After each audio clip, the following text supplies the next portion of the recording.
Welcome, everyone, joining us here today, whether it's the wonderful faces I see in front of me or our virtual attendees.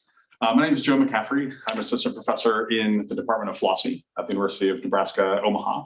And it's my great pleasure today to kick off our brand new talk series, the lecture series in Brains, Minds, and Machines. The goal of this series, of which today is the first event, is to bring together research in philosophy, neuroscience, artificial intelligence, psychology, cognitive science, and to see how these fields, the theoretical questions they raise, the methods they use, can fruitfully collaborate with one another. We have two events in October to launch this series. Today, we have Professor Cameron Buckner giving our inaugural lecture in Brains, Minds, and Machines, and I'll be introducing him in just a moment. Before I do so, I wanted to make note that our second event is the symposium in Brains, Minds, and Machines that'll be coming up on Friday, October 22nd. And this will take place in this very room, 306 Arts and Sciences Hall, from 1 p.m. to 5 p.m. On October 22nd. And on that day, we have three speakers coming in. Sarah Robbins, Professor Sarah Robbins and Corey Maley coming in from the University of Kansas, and Rafael Perez coming in from the University of Rochester. And these talks are going to include a talk on the philosophy of memory and the neuroscience of memory, a talk on thinking of minds and cognition as being an analog computational device, and a talk on chimpanzee theory of mind and their capabilities. So you've got coming attractions as well. Right, so it's my great pleasure to introduce Professor Cameron Buckner. He's Associate Professor of Philosophy at the University of Houston. And he is a leading figure in the philosophy of artificial intelligence. To give you a flavor of what he's been up to lately, he's currently working on a book in the philosophy of artificial intelligence called Deeply Rational Machines. He will be coming up a visiting fellow at the Leverhulme Centre for the Future of Intelligence at the University of Cambridge, and is currently working under a major NSF grant for his project Understanding Deep Neural Networks. Recently, Cameron Buckner has been working on understanding deep neural networks and to what extent they're a model for the human mind, how we can think about capacities like imagination, for example. And he's published a number of papers in this area already, including Black Boxes Are Unflattering Mirrors, Comparative Bias in the Science of Machine Behavior, Understanding Adversarial Examples Requires a Theory of Artifacts for Deep Learning, and Deep Learning, a Philosophical Introduction. So his talk today is part of this body of work. To say a little bit more about Cameron Buckner before I kind of let him free, he's already accomplished a huge amount in his career as a philosopher and in AI and in cognitive science. He received his PhD in 2011 from Indiana University, working with Colin Allen. He's someone who already had a background in computer programming and in connectionism and learning and other kinds of AI, and has made contributions to many areas of philosophy of cognitive science and mind, including the evolution of minds, how to understand animal minds and comparative cognition. In one paper, he actually experimentally demonstrated that crows may possess theory of mind, collaborating with some scientists, and has written a number of papers on topics in the philosophy of mind, including the nature of mental representation, the nature of cognition itself, natural kinds in the mind and how to understand them, and a host of other topics. Last thing I'll say too is that Dr. Buckner, despite being an esteemed intellectual and professor with a number of wonderful accomplishments under his belt, is also someone who has been a really wonderful mentor to his students at the University of Houston and to many folks in the profession, someone who's always been giving of himself for advice and help to the next generation coming up, which is a laudable trait as well. Okay, so with all that, and you just couldn't have a better person to be giving this inaugural talk, and I'm extremely excited to present Dr. Cameron Buckner talking about modeling the imagination with deep neural networks.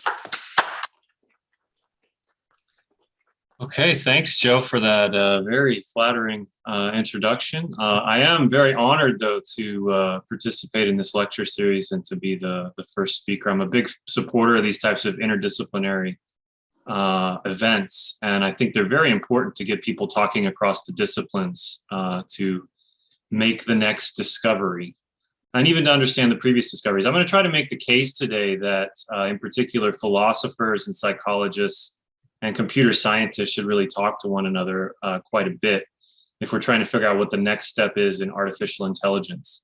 And I'll try to make that case to you today through a bunch of examples. I want to say in the beginning, too, that I know this is an interdisciplinary audience, and I'm used to speaking to this type of audience. But that means that everybody brings a kind of slightly different background to the lecture today.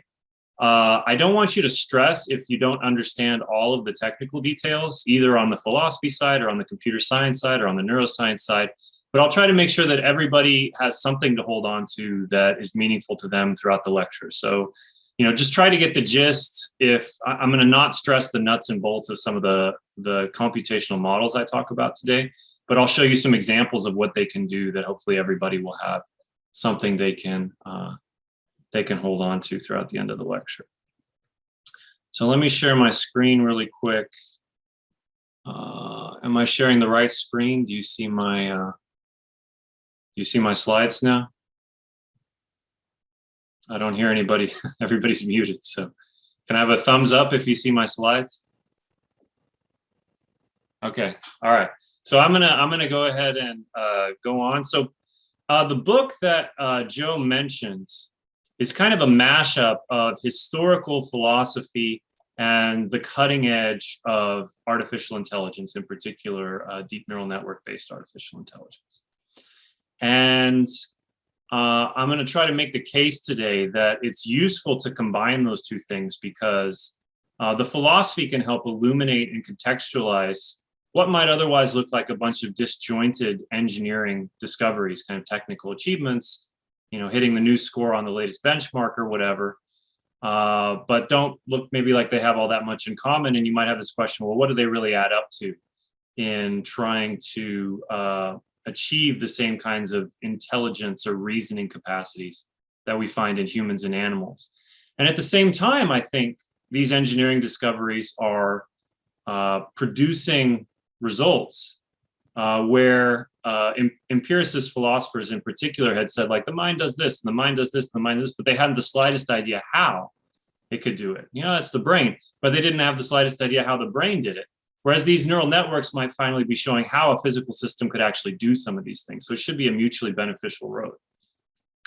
And just to motivate the topic of the imagination, most of these achievements and comparisons up until now had to do with vision. And I'll talk about some of those models in a minute and give you an example of what they can do.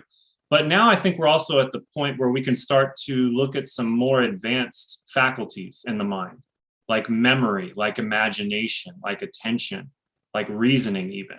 And so I'm gonna suggest that we're ready in machine learning based artificial intelligence to take the next step and be a little bit more ambitious in which psychological faculties we're modeling. Just to get us started, if you've been attending to the news at all lately, you will know that this system by the Google's research group DeepMind, called AlphaGo and now AlphaZero, had this big achievement that was considered a kind of landmark achievement in artificial intelligence. So back in the late 90s, IBM had this system, Deep Blue, that beat Garry Kasparov in chess, right? And chess had been a test bed for artificial intelligence from the very beginning of the field, because we thought, well, you couldn't really beat a human at chess without some intelligence. It takes strategy, it takes planning, and so on. But there was a little bit of dissatisfaction after Deep Blue beat Garry Kasparov, because it could compute hundreds of millions of moves per turn when it's considering what it's going to do in the future, right? So there was a worry that Deep Blue only beat Garry Kasparov at chess through kind of brute force computation, right? It was able to just compute hundreds of millions of possibilities, much farther in advance than Kasparov with his puny human mind could possibly consider. And so it didn't really take strategy or intelligence to beat him. It just kind of brute force computed its way to a victory. When that critique kind of got hold in the community, a lot of people pointed towards Go, which is this ancient Chinese board game. where you have these are called stones, black and white stones, very simple rules about placing one stone per turn and trying to capture territory. The rules themselves aren't that complicated, but this was considered an interesting follow-up to the achievements about chess because this game has a much higher what we call branching factor. And that's about the number of possible moves or counter moves you have to consider at each turn. So in a game of chess, there's maybe 12 to 25 possible moves at each turn, right? So if you're trying to plan 10 moves in advance, the growth is exponential what you need to consider, right? 20 moves, then 20 counter moves, and then 20 possible further moves in response to each possible counter move. It gets bigger very quickly, but for Go, the branching factor is there's like 250 to 300 possible moves at each turn. And so to try to brute force compute your way through Go strategy, you'd have to consider through even a third of the average Go game, there are more possibilities to consider than there are atoms in the entire universe. That's how big the exponential growth is. So when humans describe their Go play, they often describe it in terms of intuitions and abstractions like stability and elegance and balance that are difficult to put in terms of explicit algorithms and you think would be difficult to compute by brute force. Nevertheless, as we mentioned, in 2016, there was this famous competition between DeepMind's system AlphaGo and one of the top human grandmasters, Lee Sedol. There's a beautiful documentary about this achievement, kind of putting in context on Netflix. I urge everybody to watch it if you're not familiar with it. And in fact, AlphaGo was victorious. And systems since AlphaGo, in particular AlphaZero, have also just blown AlphaGo's capacities out of the water. It beats AlphaGo now 100 to 0. So that we've there's no chance at this point that a human is going to beat one of these Go playing systems. They're just so much better than we are. So this has led some people to think that really now we've got a system, and I'll explain the type of neural network-based system that AlphaGo is based upon in a few slides. We might think now we've got a system that's capable of real abstraction or intelligence. We want to know how tight is that connection really to what the human brain is doing when it's making, doing problem solving or classification problems. And one of the things, we can already see the seeds of a comparison to the human faculty of imagination, because AlphaGo does do some of this planning where it considers moves and counter moves. In particular, it uses a method called Monte Carlo tree search. But what's interesting about AlphaGo is that the moves it considers are not populated by brute force computation. They're rather populated by neural networks. And it actually had two neural networks. One of them was supposed to tell it what is the move that is likeliest to lead to a win, and a second neural network that was meant to simulate the human and say, okay, so what is the puny human likely to do in response to my brilliant move? And so it would do my move, human counter move, my move, human counter move, to try to estimate how to win the game. And that starts to look like what a human might do when it's trying to imagine different scenarios and trying to picture what its opponent might do in response. One complaint about this as being like the human imagination is that AlphaGo didn't actually learn to play the game by itself. The rules were hard-coded by the programmers, okay? Whereas a human might learn to play Go by itself. At least the rules of the game, what's an admissible move, was hard-coded in the system. But later on in the talk, we'll consider some systems that are even developing the space of possibilities to explore on their own, in some sense, without any manual human code. So here's one cool engineering discovery, right? I'm a philosopher. I've been advocating that the computer scientists should read more philosophy. You might say, why? Why should the engineers care about philosophy, in particular the history of philosophy here? I already made a brief case, right? I'm going to claim shortly that empiricist philosophy can help illuminate and contextualize recent advances in machine learning and be mined for ideas for future progress towards a more rational, human-like cognitive architecture. And I think this is partly a division of labor and problem solving, right? If you're an engineer, you just want to kind of do the next technical tweak or get the next higher score on a benchmark to win competition at a conference or something.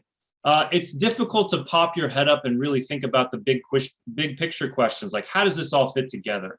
Or how is this little tweak going to add up to making my system more rational or a more complete rational decision-making architecture? Whereas that's exactly the type of question that empiricist philosophers of the past, like Locke and Hume and Quine, thought about. They thought very long and hard about how are all these pieces going to fit together in a complete rational human mind. And by the way, the basic problem of machine learning is very much just like the problems of induction. So to the philosophers in the audience, if you've thought about Hume or Goodman on induction, this is the same basic problem that a machine learning researcher faces every time they go into the lab, which is, I have a limited training set. I need to figure out on the basis of that training set, how do I extract some patterns that are going to allow me to generalize or project, as the philosophers would say, problem-solving abilities onto future cases that are not like the training set, right? Some potentially open-ended number of future cases. So there's some good stuff already drawing this link, if anybody's curious. I can say more about that in the Q&A. And then, as I mentioned before, the machine learning can actually fill in some ellipses or lacuna in historical empiricism. So there's a number of places where Hume insists, like, the mind does this. I have no idea how, but it does it, trust me. And the rationalists really criticize him for not having any story about how that actually happens. Well, now we can say, look, here's a physical system, an artificial neural network that actually does this thing pretty much in the way Hume said. Isn't that cool? So it can kind of cash out some of these promissory notes in the history of philosophy. So the remainder of the talk, here's kind of a roadmap. First, I'm going to give you sort of the stakes of this historical philosophical debate between empiricists and rationalists. And then I'm going to talk about some of these examples of deep convolutional neural networks as models of human vision, in particular visual abstraction. This is considered like the biggest success story in this part of artificial intelligence so far. And then I'll give some of the rationalist criticisms of that progress so far. And then I'm going to offer a framework for thinking about future progress against these criticisms. I call it a new empiricist dogma. Here that means domain general modular architecture. And the idea is we need to think more about how different faculties fit together in a kind of modular way to produce rational decision making. And then as a kind of test case for that modular architecture, I'm going to talk about one of the modules there, which is meant to play some of the roles of the imagination, in particular focusing on Hume's theory of the imagination and some rationalist criticisms from Jerry Fodor, another philosopher of that account. And for those of you to whom this means anything, because I'm going to mention Fodor in this talk, when I say modules, I'm not talking about Fodorian modules. I'm talking module more the way that a neuroscientist uses that term. So it's going to be a few sparse modules that are distinguished by their architecture. If you're not worried about Fodorian modules, then don't worry about that disclaimer. But I have to say that for the philosophers in the audience. Okay, so there's this ancient debate, goes all the way back in some form or another to debates between Plato here pointing at the heavens and Aristotle here saying no down here, Plato, about the origins of human knowledge, right? And Plato had this story famously that before we were born or in between one life and our next reincarnation, we're floating around in the realm of pure forms, right? This surrounded by all this beautiful abstract mathematical and ethical knowledge to which we have kind of unfettered access. And then we get born in these obnoxious human bodies. It's a traumatic experience, and it causes us to forget a lot of what we knew in Platonic heaven. But then if we're put in the right kinds of circumstances, like a well-structured mathematical proof, we can remember some of this pure abstract knowledge. We can recollect it and put it to use. Aristotle, one of Plato's students, comes along and says, Plato, I don't know what you're talking about with this Platonic heaven stuff. I think all of these abstract patterns actually come from sensory experience. And I'm going to try to tell a story about how that happens. This led to a very long-standing debate, thousands of years, in some form or another. This basic debate about the origins of human knowledge has showed up in basically every academic discipline in one form or another. Every scientific discipline has some form of the empiricist rationalist debate within it.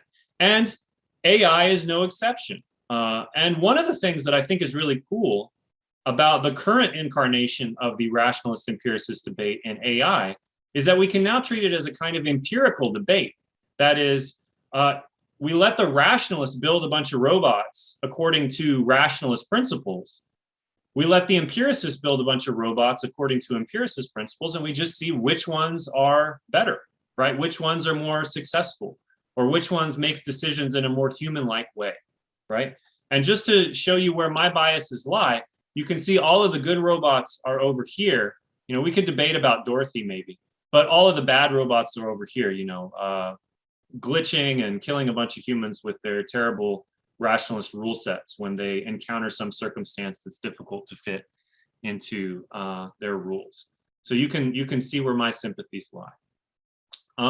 For computer scientists in the audience, if you want a little bit more context, Judea Pearl, maybe the most influential living computer scientist, has also been a fan of this frame for understanding progress in machine learning recently, and he's blogged about it on his influential blog.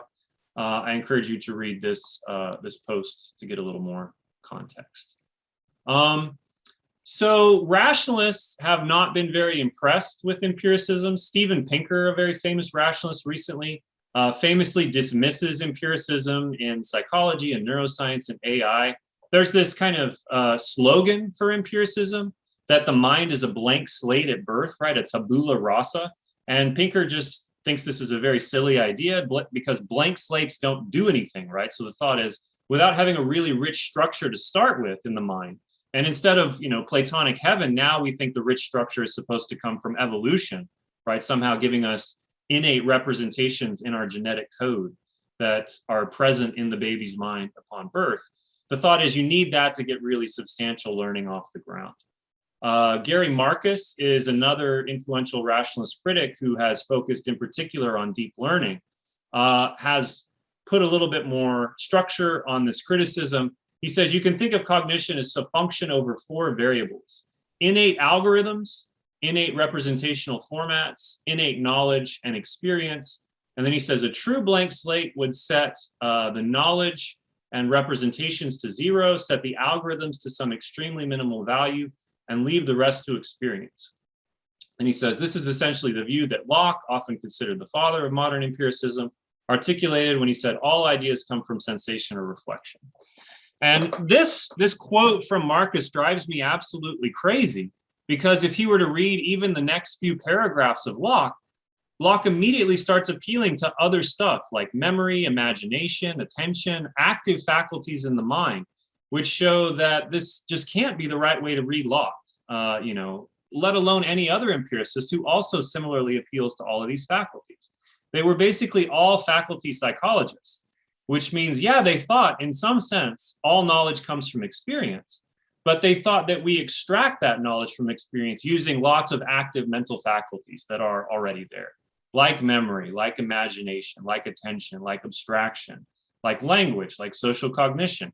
It's not that they thought you had to derive all of these faculties from experience, which is how these rationalist critics read them. So essentially, a lot of these rationalists have a very good time beating up on this straw man view of empiricism that it's just some blank slate that has no ability to do anything whatsoever, which is a silly view. And these were smart people. So don't read smart people as having a very silly view. In fact, you could read the next few paragraphs and see what Locke's view actually was.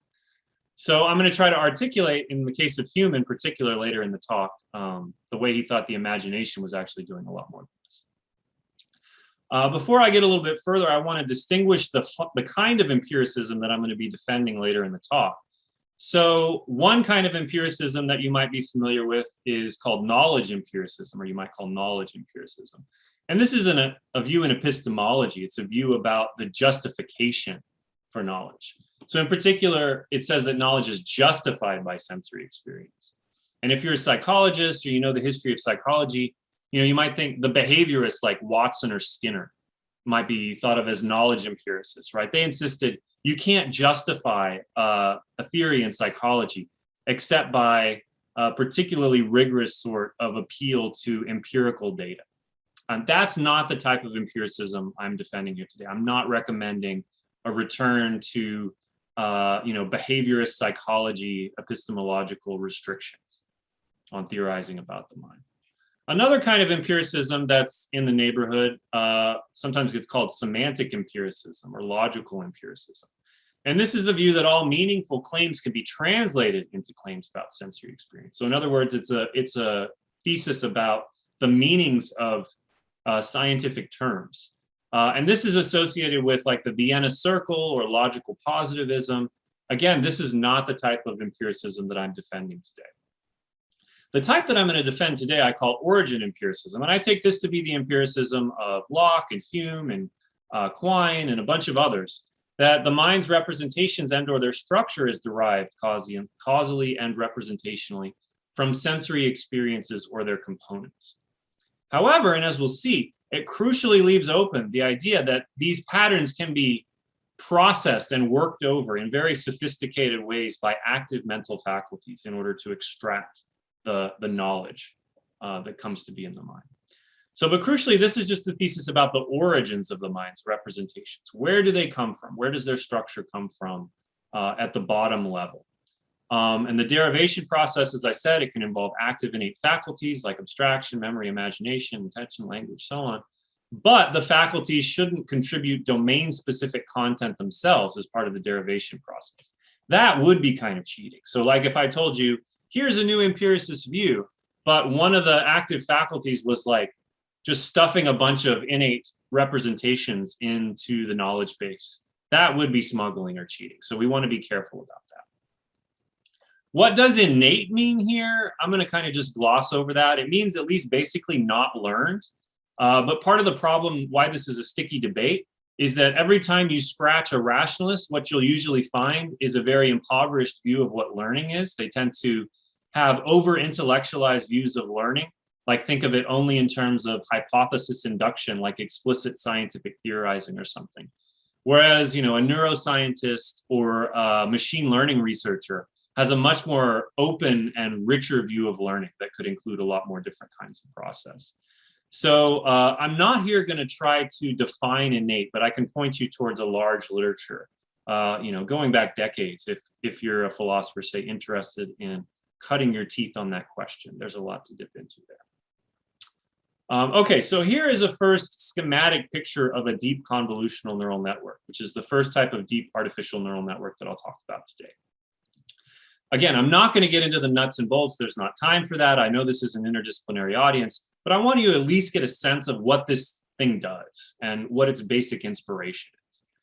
So I'll talk about a visual example, a image classifying deep neural network to give you something specific to think about, which is one of the most common types of deep neural networks today.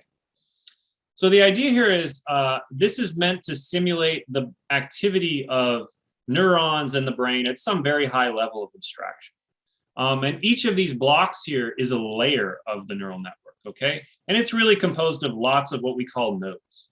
So they're often, it's all just a bunch of math in terms of the actual implementation in the computer, but you can visualize it in terms of being a whole bunch of little discrete nodes, where each node has a kind of activation function. It either fires or it doesn't fire according to this activation function.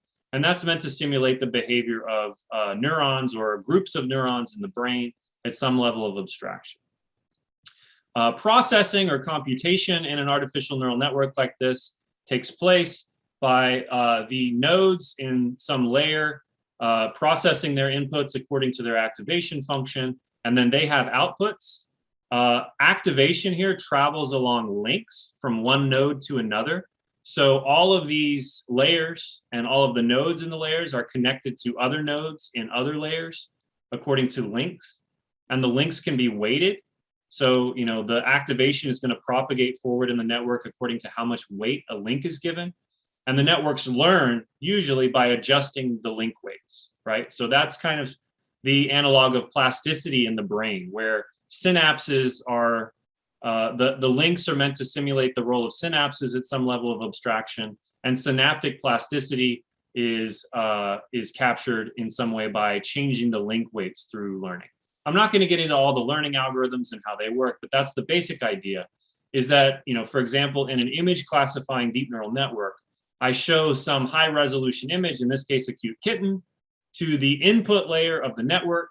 It then propagates its activation through many layers of that deep neural network. And these networks are called deep because they have many layers interposed between input and output.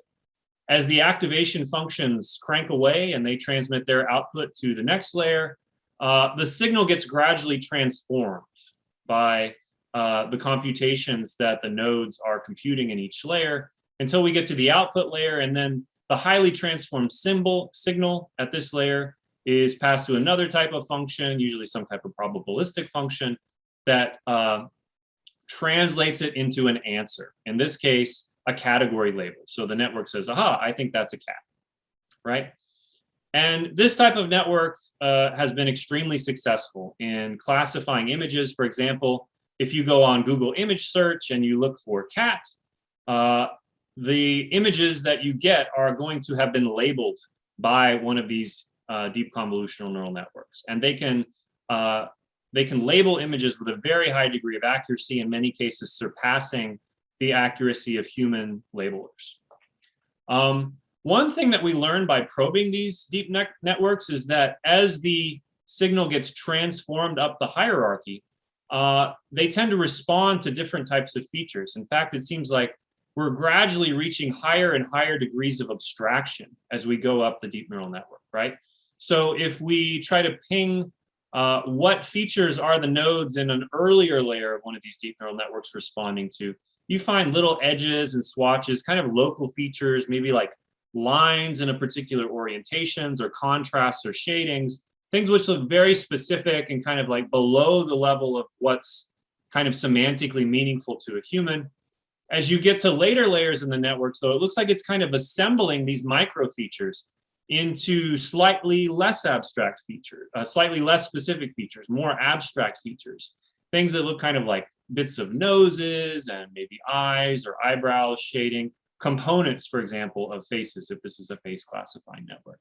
And then finally, you start to get like whole faces or face configurations as you get to the next layers in the network, and finally, individual whole faces as you get to the output layer.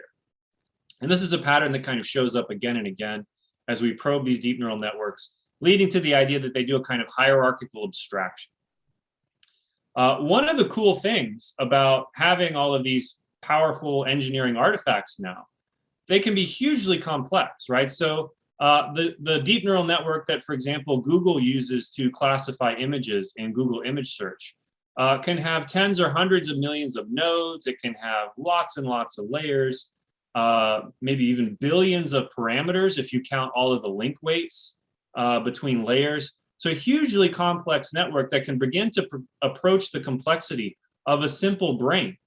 One of the aspects of this complexity is that to understand it, we might need to engage it with some of the same tools that we use to understand human and animal brains in neuroscience.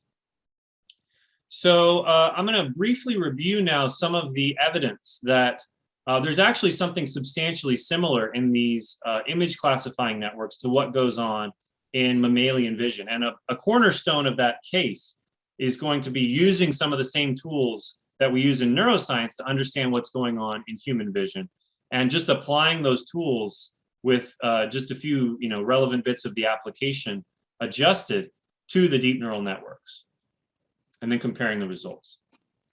So the first deep neural networks were actually inspired by neuroscience. In particular, there were these discoveries by Hubel and Wiesel in cat visual cortex that there were two different types of cells that they called simple and complex cells that were organized in successive layers of an abstraction hierarchy in ventral stream. So they found that, similar to the story I just told about hierarchical abstraction in the deep neural networks, that in early areas of cat visual cortex, so in humans, it's like early vision V1, V4, V5, back in the back of your head, where the optic nerve kind of first starts getting processed, you detect just sort of like contrasts and shadings and lines, very specific features.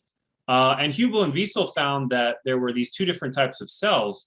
The simple cells might detect one of these simple features in a particular orientation and location. So for example, you might have a simple cell that only detected horizontal lines in a particular location in your visual field. But then they found another type of cell, which they called complex cells, that took input from several different simple cells and fired in a way that was sort of more invariant or more abstract. So for example, I might have a complex cell that took input from a simple cell that detected a vertical line in this orientation, a line in this orientation, and a line in this orientation.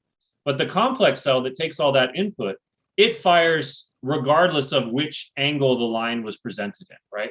So that makes the detection of the line like a little more abstract, right? Or a little less sensitive to what we call nuisance variation in machine learning, of the particular ways that a line might manifest itself in the input.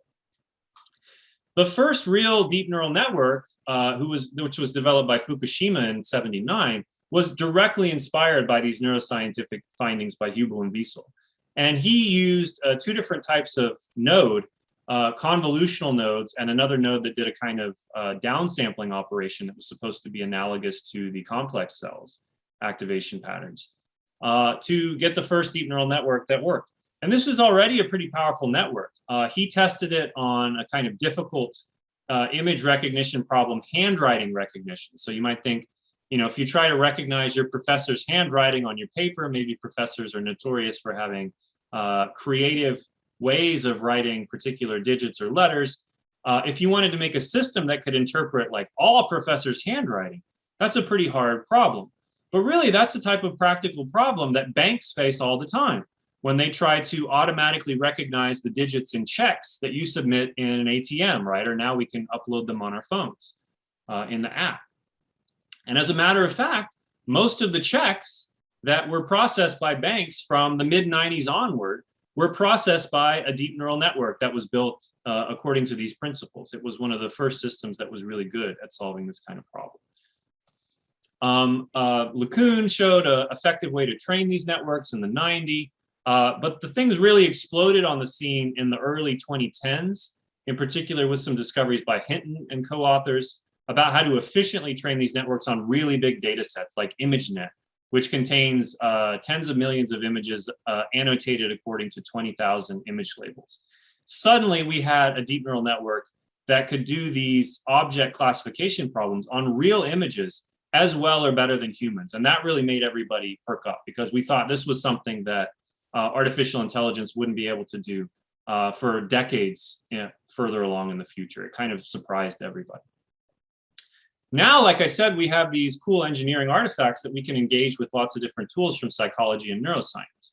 So there are lots of different ways of drawing these comparisons now to make the argument even tighter that what these deep neural networks are doing is actually pretty similar to what the human brain is doing when it engages similar types of visual classification problems. I'll jump ahead for sake of time and focus on maybe the strongest line of evidence. So this is an experiment by DiCarlo and co-authors at MIT, where what they did is they implanted an electrophysiology array in a monkey brain. And then they showed that monkey a bunch of pictures and got the monkey to classify those pictures to solve a task, get a reward. And then they trained up a deep neural network of a similar level of depth of the monkey's ventral stream visual cortex processing hierarchy. And so the monkey and the deep neural network were given similar images, similar image classification tasks to solve. Then what they did is they compared using a linear decodability measure, details maybe we can get into in the Q&A if anybody's curious, but it basically assesses how easy is it to extract a feature from the type of code that's appearing in that firing pattern, either in the neurons firing pattern and the monkey electrophysiology readings, or the activation patterns of the artificial neural network. And they compared the firing patterns at a particular layer of the monkey visual cortex to the activation patterns at a particular layer in the deep neural network hierarchy. And they found the same types of features were equally recoverable at similar levels of depth in the two different types of hierarchy. And that's a kind of remarkable finding, because the artificial deep neural network was not trained to have representations, intermediate representations that are similar to the monkeys.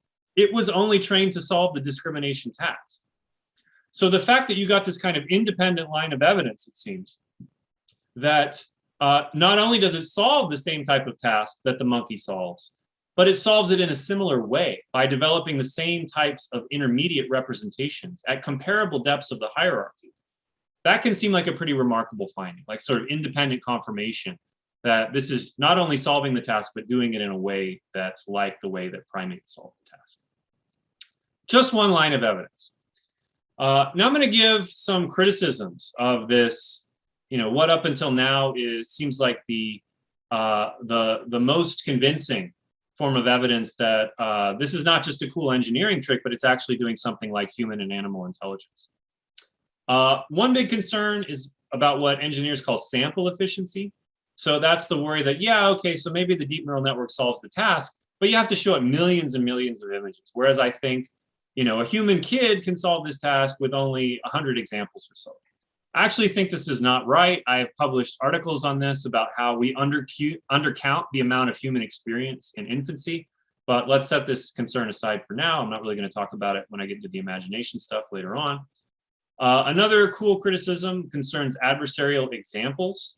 This is a kind of attack on deep neural networks, also discovered by machine learning, that can make it look like the performance of the network is very brittle or fails in very strange ways. So let me give you an example. And I hope this picture on the monitor in there is big enough for people to see. But one type of adversarial attack here is we show the deep neural network a picture of a panda. It says, I'm 60% confident that's a panda. That's good. It looks like it gets the right answer. But then another machine learning system that's designed to like fool this first network can discover this, what's called an adversarial perturbation. It's like a little pixel vector that when I add in this pixel vector, it looks like meaningless noise to the human. And in fact, when you add it in, the human eye doesn't even detect much of a difference between the original panda picture and now the adversarially perturbed panda picture. But now the deep neural network is 99% confident that this is something else completely different, in this case, a gibbon. And there's dozens of adversarial attack methods like this, and millions of examples now of different categories and class labels. Very puzzling and interesting phenomenon. I published on this too. I can talk more about adversarial examples if you're curious. It's an extremely fascinating phenomenon when you get into the details. But again, I'm not going to talk about it more now. I just want you to be aware of the criticism before I move on. Another big worry is opacity. So one worry is, are we really learning more about the brain if we don't know how to interpret these intermediate representations that the deep neural networks develop? Or are we just kind of copying the level of complexity of the brain without really understanding it any better?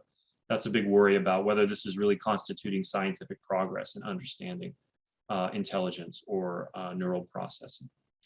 Another worry is transferability or generalization. So sometimes you can show that, for example, another application that DeepMind did pretty well on was they made a system that could play Atari games as good or better than human experts.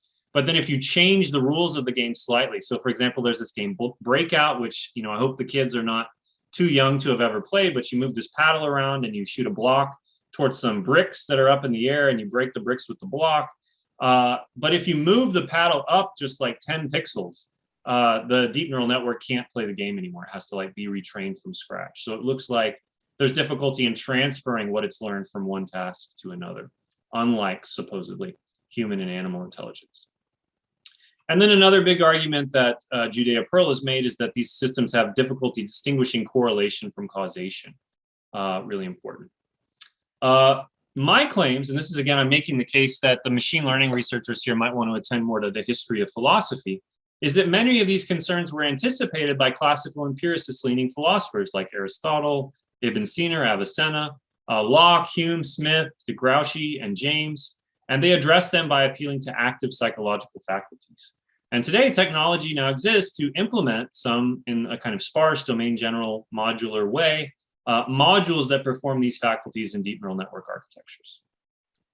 To make this case, I'm going to go through an example of Hume's view on the imagination and show how a different type of deep neural network, in particular generative networks, might implement some of his ideas about how the imagination works. So to give you a context for Hume's theory of the imagination, all engagements with Hume typically start with what he called the three principles of association. And some people think these are supposed to be the three basic laws by which knowledge is extracted from sensory experience and gets into the mind. So those three laws are contiguity, resemblance, and cause and effect. Contiguity just means two sensory impressions are paired together, and so they come to be associated with one another. Resemblance is two things are similar to one another, and so they come to be associated with another in the way that blue is more similar to green than it is to red. And causality for Hume is really just about priority. So A always comes before B in a sequence, like the sun rising causes the rooster to crow. And so the mind comes to associate them together through experience. The problem for Hume, and this is a problem that's pointed out by Fodor, but also recognized by Hume. Fodor has this nice book called Hume Variations, where he makes a bunch of trouble for Hume and goes through the prospects for Hume addressing those problems. Is that it seems like there's a bunch of things that the mind does that it seems hard to get from these three simple principles of association. So here's some examples. Synthesizing instances of abstract categories for use in reasoning. So let's think about how we do like a mathematical proof. How do you know that the Pythagorean theorem, for example, is true, right? Well, you're going to need to consider a bunch of instances of triangles and think about whether the Pythagorean theorem holds true of all those different types of triangles with different lines and angles and so on. Where do we get those instances from, right? We need to maybe consider novel instances that we've never considered before. How do the three principles of association give us that? We also need some way of composing fictional ideas. Hume gave a couple examples like unicorn. You've never actually seen a unicorn in your experience. Okay, now, my 8-year-old will assure me we can just go watch My Little Pony. Do not confuse alicorns and unicorns and Pegasus, by the way, she will get you. But the first person who came up with the idea of unicorn, right? Where did that come from? You didn't see one, so the mind must have some ability to fuse different ideas together into a novel composite. Hume also gives the example of the New Jerusalem, he says, with streets of gold and walls of gemstones. How does the mind come to produce ideas like that? Doesn't seem to come from the three principles of association. Another problem case that I'll go over is decision-making in novel contexts based on simulated experience and distinguishing causal and intentional relations between thoughts. I'll give you an example of that too. That's maybe the trickiest one to understand what's at issue. Fodor has some complaints about Hume's ability to solve these problems in this book, Hume Variations, I talked about. He notes that Hume appeals to the imagination to solve all of them. And he thinks it's cheating for Hume to appeal to the imagination there because the associationist is not supposed to get active faculties. I think that's just being uncharitable to Hume.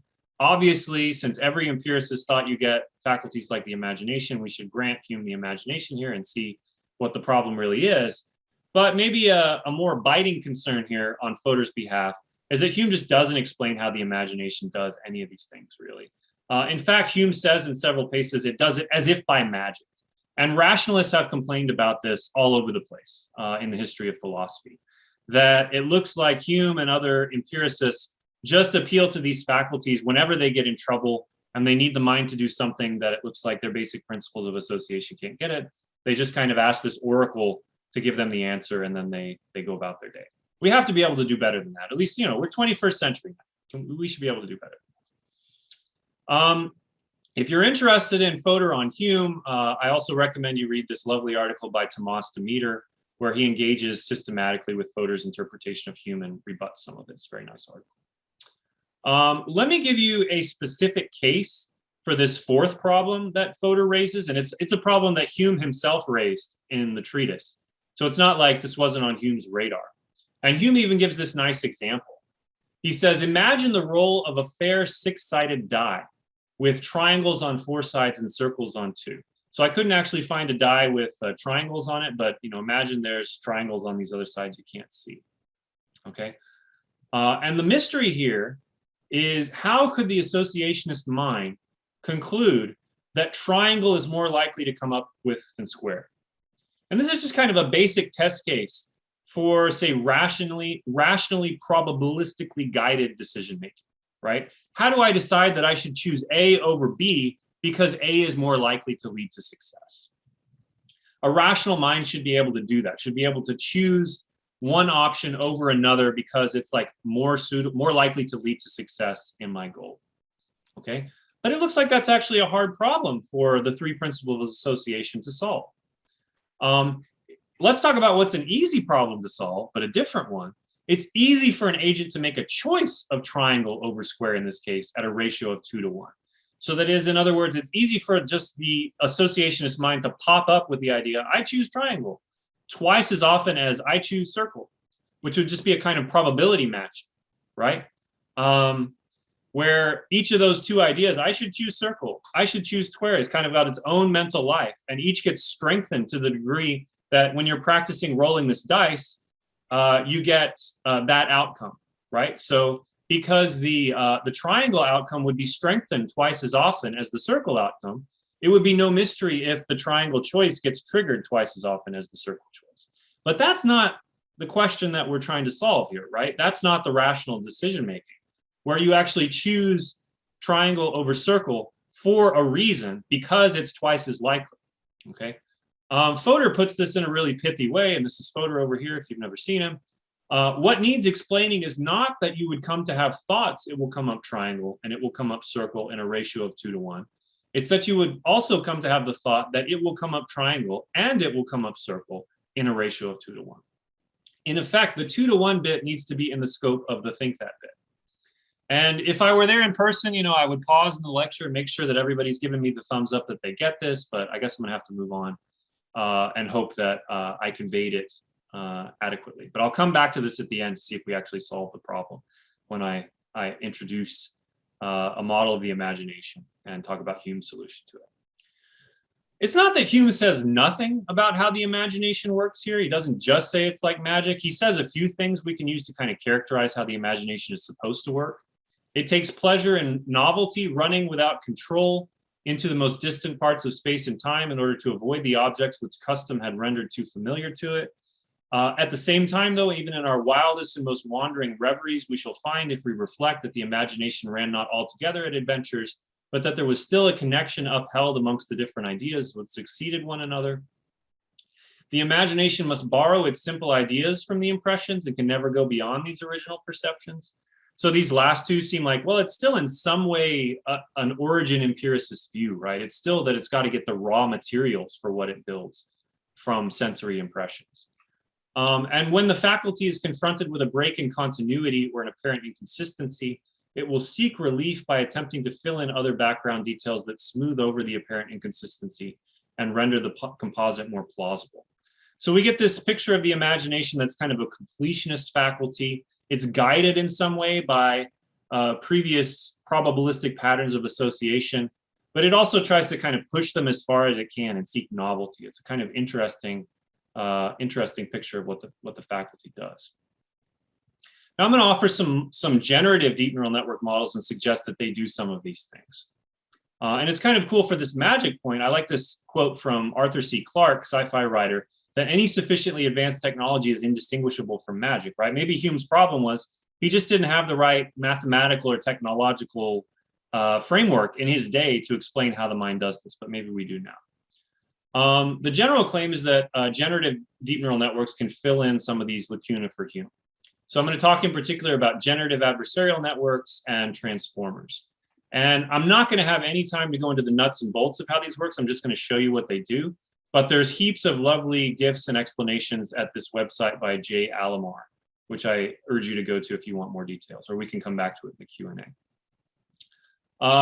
There's a bunch of cool papers recently on this topic. If you want to see more reviews, there's a paper by Jessica Hamrick, by Sam Gershman, by Sridhar Mahadevan in computer science, and Sarah Aronowitz and Tanya Lombroso in philosophy and psychology. I recommend those papers if you want to get deeper into these links between generative neural networks and the imagination. How do they work? You can think of them like doing the type of abstraction process for discriminative models, except the inverse of that. Okay, and I'll try to illustrate how they work. How they're trained is an interesting story. They're trained by first training up a discriminative deep neural network to do the standard thing I told you before. Just learn to say, for example, classify images well, high resolution images well. But then here's the generative network over here, and I hope everybody sees my cursor when I move it around. I think from the past they do. And this generative deep neural network is trained in a different way, okay? It's trained to try to produce artificial outputs which this already trained up discriminative network cannot distinguish from the real thing. So it's kind of like a currency forger that gets lots of shots at producing good currency that will fool the bank. okay? So each time it tries to make an image, and if the discriminator can tell the difference between the fake image and the real images, then that's like an error for the generative network. And then it gets trained to not do that in the future. Whereas if it does fool the discriminative network, that's like it gets a little reward signal, and it's more likely to do things like that again in the future.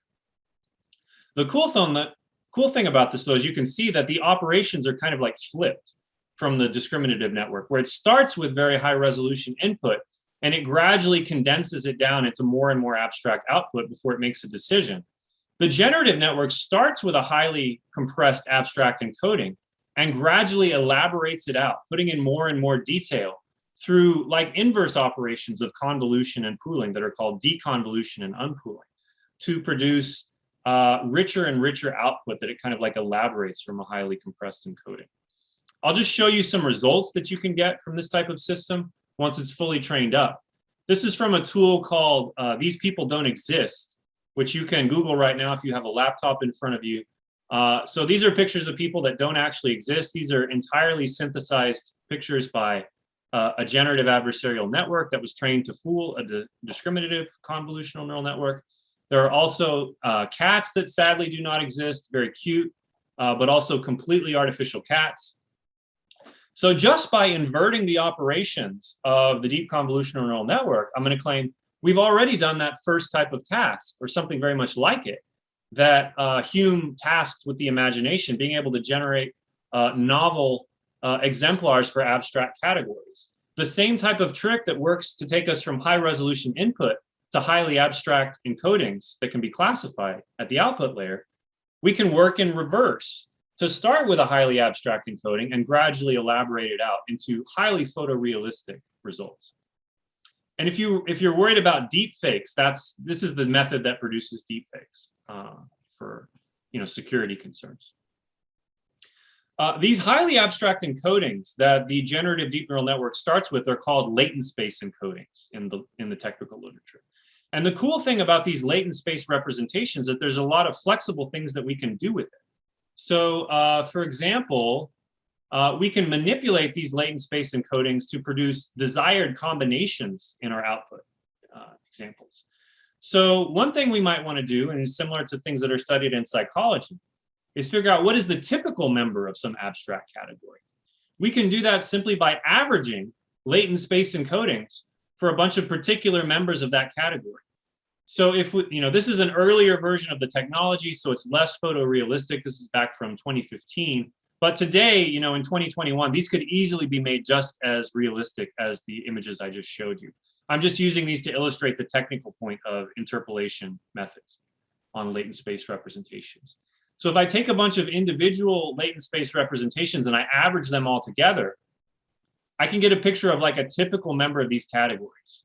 So these are not images that the network ever actually saw in its training set, but they're created by averaging latent space representations at this input layer to the generative network, and then rendering that novel latent space encoding through the generative network's specification hierarchy.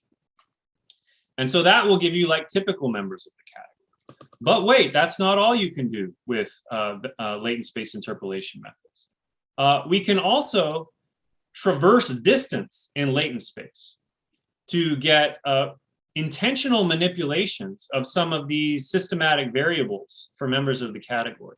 So for example, if I take a face that's oriented in this direction and I take its latent space encoding, and I take a face that's oriented in this direction and I take its latent space encoding, and then I just chart a path through activation space between those two vectors, and I render the intermediary points along that path through the generative neural network specification hierarchy, that's like mental rotation, right? I can like mentally rotate the face, even if the deep neural network has never seen faces at these intermediate positions. And again, this is something that can be made a lot more plausible, a lot more photorealistic with contemporary technology instead of stuff that's 5 years old, which is ancient by machine learning terms. You can do this with almost any nuisance variable that you want, right? You can rotate these chairs, you can change the width of the chairs, you can change the color, the style, the location in the visual field. There are papers showing systematic manipulation of all of these factors when, again, the network may never have seen those combinations of nuisance variables before. It looks like it's doing something like we can do when we mentally rotate an object, even if like we've never seen all the different angles on that object before. That's pretty cool. Like that's something that we couldn't do until now. Even more powerful, and starting to get to this compositional creation of novel ideas that I talked about is the second challenge for Hume. We can do systematic addition, like mathematical operations on the latent space encodings to produce new types of images that have desired attributes that we didn't have before. So if we take the latent space encoding for man with glasses, we subtract the latent space representation for the category of man, we add in the latent space encoding for the category of woman, and then render that new location, that new latent space representation through the specification hierarchy. Now we get plausible pictures of woman with glasses, even if the network has never seen a woman wearing glasses before. That's pretty cool, and starts to get at that compositional image creation thing that we wanted for Hume. Yeah, there's definitely not time to explain how this works, but I'm just going to show you, maybe I can come back to it in the Q&A. I'm going to show you what the sort of limits of this technology are now. The main difference between this thing that I'm showing you now and the thing I was just talking about is that it also uses a text encoding method to, so you can give it a prompt in text, and it builds a latent space encoding of that text and uses that to render an exemplar that has the attributes satisfying all of those text representations, honoring even grammatical relationships in the text prompt that you give it, and then renders the result in a highly plausible way. So let me just give you some examples. Yeah, I'll have to come back to all this. So this is actually an example from Hume. He talks, what's one of the things that the imagination can let you visualize? Winged horses, fiery dragons, and monstrous giants. So this is actually an example from a generative network that I fired up myself. It's pretty cool, right? This is the first result that fell out of this text prompt being encoded in a latent space encoding and then rendered through the specification hierarchy. Here's the New Jerusalem with walls of gold, with streets of gold and walls of gemstones. Again, it's very unlikely that the training set for the network has seen anything like this, but it does a pretty good job of, you know, like, okay, the gemstones are in the road rather than in the walls, but this is like what a gold inlaid road would look like. It's pretty remarkable that it can, you can even recognize, you know, like the temple in Jerusalem, and it's uncanny.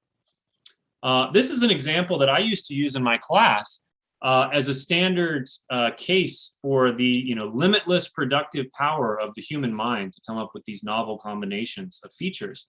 I tell my class, imagine a tiny pink elephant holding an umbrella and hanging from the ceiling in the back of the classroom while singing a sea shanty.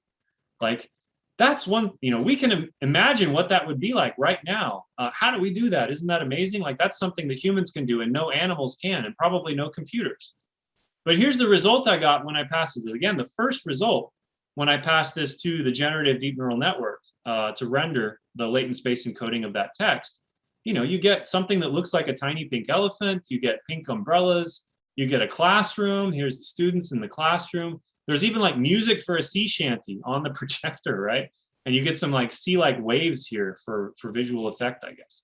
This is really remarkable that it can kind of compose and stick all these things together in a plausible way. Again, not time to get into the nuts and bolts, but if you push me in the Q&A, I can come back to that figure and explain how this really works. I did the title of my book also in a peak of vanity, and I'm now told that this has to be the cover art for my book. We'll see if the publishers agree, but it's pretty cool, right? You get like this, you know, it's deeply rational machines, a philosophical exploration of deep neural network-based AI. You get a philosopher-looking thing over here, and you get an AI-looking thing over here. It's got a deep network. Very cool stuff. Okay, the latest example of this kind of compositional image creation comes from actually from OpenAI. Their DALL-E system, which is fully transformer. Again, I can't explain the nuts and bolts of how this works due to time, but they tasked it to do a baby daikon radish in a tutu walking a dog. And it can give you a bunch of very plausible illustrations of that that scene, which is highly unlikely to be like anything it's seen before in the past. Okay, I'm very briefly going to tackle this last problem with the die. I know I'm running a bit over time now. But another type of system, and this is a different type of implementation of the imagination, this one also comes from DeepMind. They call it the I2A architecture. It's imagination enhanced decision making. And the way it makes decisions is it has a kind of decision policy here to choose amongst options, but it has what it calls a model-based path. And the model-based path has a bunch of what they call rollout encodings. And the rollouts are like series of possibilities where the agent makes an action and then something happens in the environment and the agent reacts to it and something else happens and the agent reacts. And they all get kind of compressed together in an encoding where the patterns of action and environmental response are themselves just generated by further neural networks that are modeling the environment in a way and coming up for what the outcomes of any action the agent might take in a particular environment would be. An application of this research was to the Atari game Sokoban, which is this crate moving game where you have to push crates around and get them in particular locations. And this is a particularly hard game for AI because if you move a crate, into a corner or up against another crate or something, it gets stuck. And that makes it difficult for the system to get reward learning signals so it can learn a better strategy from random play. It needs to be able to think like 5, 6, 7 moves in advance to see whether it's actually going to solve the problem and not get stuck before it can actually learn anything in the system. And so by playing Sokoban and thinking 3, 4, 5, 10 moves out in advance, it was able to train up these environment models to say, well, what would happen if I moved the box here and here and here and here and here and here? Would I solve the problem? And it compresses all of those possibilities into different rollout encodings. And then it chooses amongst the rollout encodings on the basis of how likely each one of those ones is to lead to success, in other words, to solving the problem. And using this method, this system learned to solve Sokoban puzzles as well or better than human experts, and certainly better than other reinforcement learning algorithms to date. This is really quite remarkable because this was a hard problem for AI up until now. And here I say, returning to Hume's solution to the puzzle, what does Hume really say is the solution to that circles and triangles die decision-making problem? He says, when we transfer contrary experiments to the future, we can only repeat these experiments with their particular proportions, which could not produce assurance in any single event unless the fancy melted together all those images that concur and extracted from them one single image or idea, which is intense and lively in the proportion to the number of experiments from which it is derived. It's evident that the belief arises not merely from the transference of past to future, but from some operation of the fancy. Fancy means the same thing as imagination for Hume. Some operation of fancy conjoined with it. This may lead us to conceive the manner in which the faculty enters into all of our reasonings. So Hume here is saying what happens is the fancy simulates all of those outcomes. It builds an aggregated encoding. I'm reading machine learning lingo back into Hume, right? And then that encoding of that set of possibilities is going to be intense in the degree to which how often it is that it occurred. And then the mind just chooses the one that's most vibrant that leads to the goal. That's like what they did. There's this remarkable confluence to me between DeepMind's solution to this Sokoban puzzle and what Hume says about how the imagination helps us solve this type of problem. In the interest of time, I'll let you ask the questions instead of me telling you what I think interesting questions are at this point. But I can come back to this maybe if there's no questions. Just outlining the rest of the book. So this was just sort of one chapter, the material from one chapter on the imagination. I have other chapters on other faculties and other architectures like abstraction, memory, imagination, attention, executive control, and social cognition, and how they all interact with one another to produce rational decision-making. The takeaways that I want you to have received from this lecture is one, enough already with the strawmanning of empiricism as not being able to appeal to faculties. All of the empiricists had sort of active domain general faculties and thought that their contribution was essential to understanding how the mind abstracts anything from sensory experience. Empiricist deep neural network researchers, though, should start thinking more systematically about how these faculties function and can be integrated together into a coherent, rational cognitive architecture. And by the way, this is a problem that lots of philosophers have thought long and hard about. So you might, save yourself some time, avoid reinventing the wheel if you, actually read Locke and Hume and all of these other philosophers. And finally, it's a really promising area of research. I think this is going to be really big in the next 5 or 10 years in a number of different disciplines of using generative neural networks to model some of the roles attributed to the imagination. Will be particularly promising in computer science, philosophy, psychology, and neuroscience, at least. Okay, thanks for your attention. Sorry for going a little over, but I'm looking forward to your questions.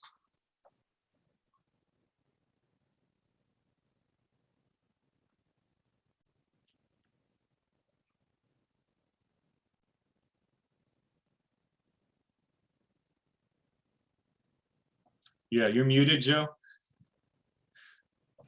Yeah, I was muted. I said, thanks so much for the wonderful talk. I actually forgot to mention in the preamble that I wanted to thank some people who helped organize this event as well.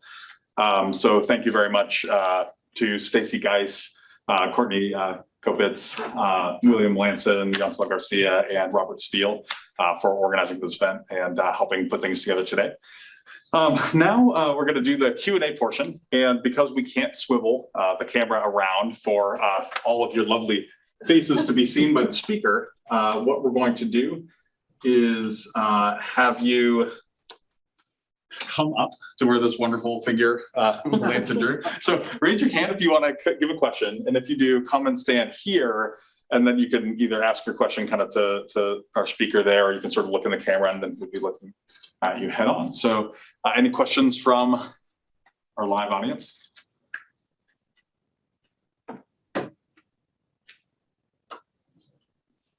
I'll go over it. I'll try. Okay. Everyone that doesn't want to come up here and stand in front of that thing, right? Yeah. I'm very anxious about this. Where do I want to stand? You're seeing. This is me. I'm looking at the camera or something. Okay. So I don't know enough about this to ask a very sophisticated question, but I was really curious about the interaction between the adversarial examples you mentioned, and then the examples about latent space encoding and the way that they would come up with typical exemplars. And I wondered, what are the mechanisms that lead this system to select particular loci as the exemplars? Or is that something given to it, or does it learn on its own where it likes to draw lines between, say, different types of facial expression or something like that? Yeah, gosh, that's a great question. Let me go back to the GAN picture. I mean, that's I think, that's one way of summarizing the leading research question about adversarial examples right now. The short answer is, like, people don't know, and that's the biggest and most interesting research question for this whole area right now. So I can say a few things though, having dipped a lot into it and thought about some of the options. So one of the things that's confounding about this when we try to understand what's going on is that the neural network representations are very high dimensional.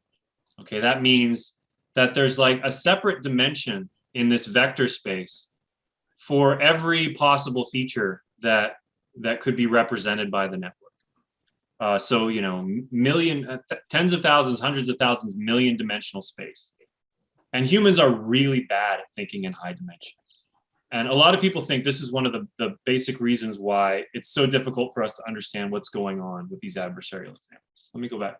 Where is the pan to give it? Sorry. I don't know that it's actually going to help, but maybe it'll be interesting to look at. One way of thinking what the deep neural network needs to do in order to get good at classifying images is it needs to learn how to draw what we call hyperplanes between different category manifolds in this higher dimensional space. So a manifold is just some higher dimensional region of this space where you think the exemplars of that category are located. All the network needs to be able to do to solve that problem is learn how to draw sort of like decision boundaries between those categories in higher dimensional space. The problem, though, is that in that many dimensions, basically everything is far away from everything else. Because there's so many different ways of cutting up space and so many different ways of measuring distance in higher dimensional space.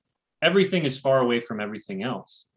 And maybe what the adversarial network does is it discovers some little perturbation that humans can't detect. And this might be built into the method, and this may be getting into some of the nuts and bolts as part of the answer to your question, is that it's typically specified for the adversarial network that's trying to fool the discriminative network, that its perturbation has to be within some kind of distance metric, like an L2 norm gets mentioned. I won't get into what that means, but if you want to get further into the details there, that's what you would look for. So they'll tell the adversarial network, you have to come up with a perturbation that fools the discriminative network, but is within some distance nearby in higher dimensional space. And all it has to do is find a way of traversing that distance in higher dimensional space that the human doesn't detect, but the deep neural network does. And then it adds that in, and you get the panda given. Now, the panda given actually doesn't work that well. It's not an adversarial attack method that, say, cybersecurity researchers are worrying about so much right now, because this particular method of adding in like exactly this pixel vector can be disrupted by some systematic transformations of the input space. So in other words, there are security implications of this, for example, right? So like if you make a self-driving car, there are adversarial attacks where you can put like a decal on a stop sign, and the self-driving car now gets adversarial attacked and recodes the stop sign as a speed limit sign, blows right through it, might hit a pedestrian or something. So security implications there, right?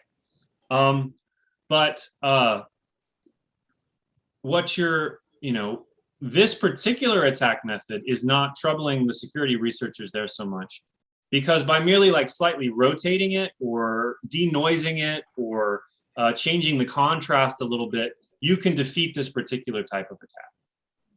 There are a lot of others, though, that remain very troubling to cybersecurity, and unfortunately, I don't have a bunch of examples of that in this slide deck. Some hypotheses about what perturbations are effective here. They're still kind of hard for humans to understand. Sometimes they get called high-frequency features. So they're features that might have a lot of repeated variation in the space that is like at a level of perceptual acuity that humans find difficult to detect, but maybe because the deep neural networks have, sort of unlimited perceptual acuity until we limit it, they can detect it. And so that's enough to make them think that it's a member of a different category. But this might not actually be a bad thing. Okay, so some of the reasons why I think adversarial examples are so fascinating is that these high frequency features, for example, might actually be predictive of category labels in real world data, and humans would use them if we could see them.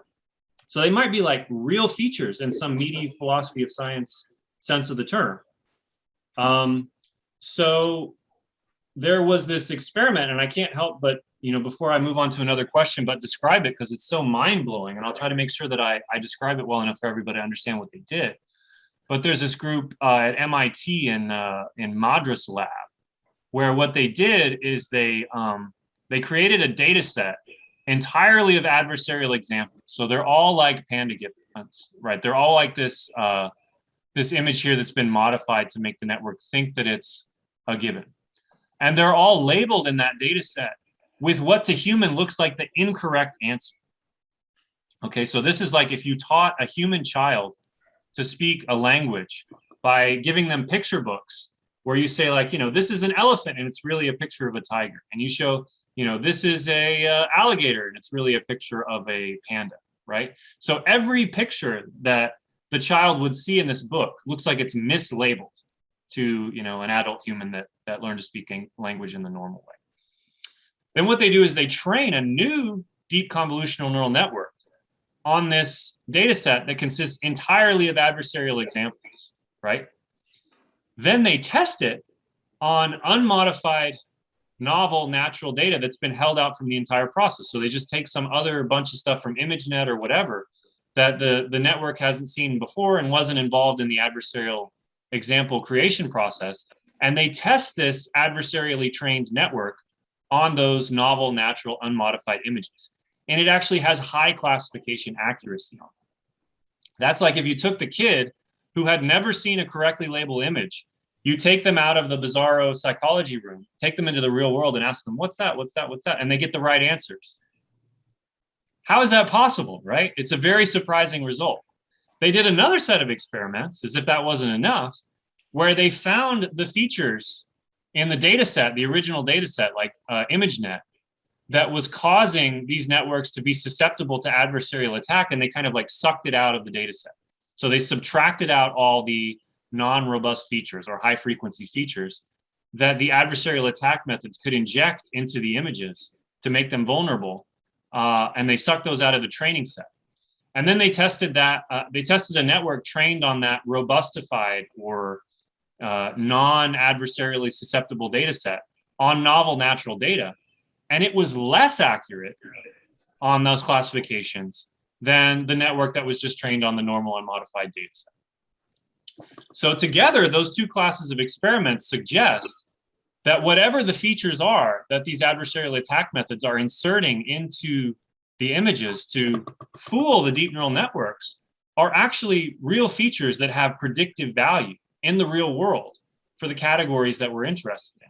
And maybe humans would even use them if we could see them. So the whole theoretical study of adversarial examples as a phenomenon is all kind of in flux right now, because it's still, this was just last year that this result came out and kind of shook everything up. Because it challenged the original idea, which was just that these networks are susceptible to adversarial attack just because they're overfitting noise in the data set. This is no longer, in my view, a viable hypothesis of what's going on. It's maybe because they're drawing maybe boundaries in higher dimensional feature space that are slightly different than the ones that we draw, but nevertheless have real predictive value for novel natural data out there in the world. One other line of research, I've gone on like way too long about adversarial examples, but as you can tell, like I think it's so fascinating. I don't know how anybody works on anything else right now until we figure this out. But also I would urge you to look at Chaz Firestone's psychology lab at Johns Hopkins. And what they've been doing is showing humans a whole bunch of adversarial examples and asking them questions that are not, what do you think this is a picture of? But rather, what do you think the machine would think this is a picture of? And they're actually pretty good at guessing the labels that the deep convolutional neural network will attach to the images, which suggests that humans actually do have some kind of access to the features that are being inserted into these images to cause them to be susceptible to adversarial attack. But maybe we don't have like fully conscious access to it. Or another idea is that these networks were never asked to draw a kind of distinction between what something merely looks like and what it looks like it is. The way that, like, you know, you can take a kid outside and say, you know, look at that cloud. What does that look like? And they go, oh, the cloud looks like a doggy, you know, or the cloud looks like a duck. But they don't actually think it is a dog or a duck, right? These networks have never been asked to make that distinction. So maybe some of the adversarial examples really do, even to humans in some sense, look like members of the attack category, even if we don't think they ultimately are. And so what we would need to figure out then is to figure out what in the human mind gets added on top, you know, maybe another faculty that lets us say, actually, you know, but it's not really a member of that category. It just looks like one. All right, I better stop there. I could go on forever about adversarial examples, but I hope that in some sense answers the question. Cindy, did you have one of them? Well, it looks like you have a finger. I think so, but I'm not sure. I have a new question for you. Oh, okay. Well, you want to run up and then I said you can be in the queue on deck. Okay, yeah, so thanks.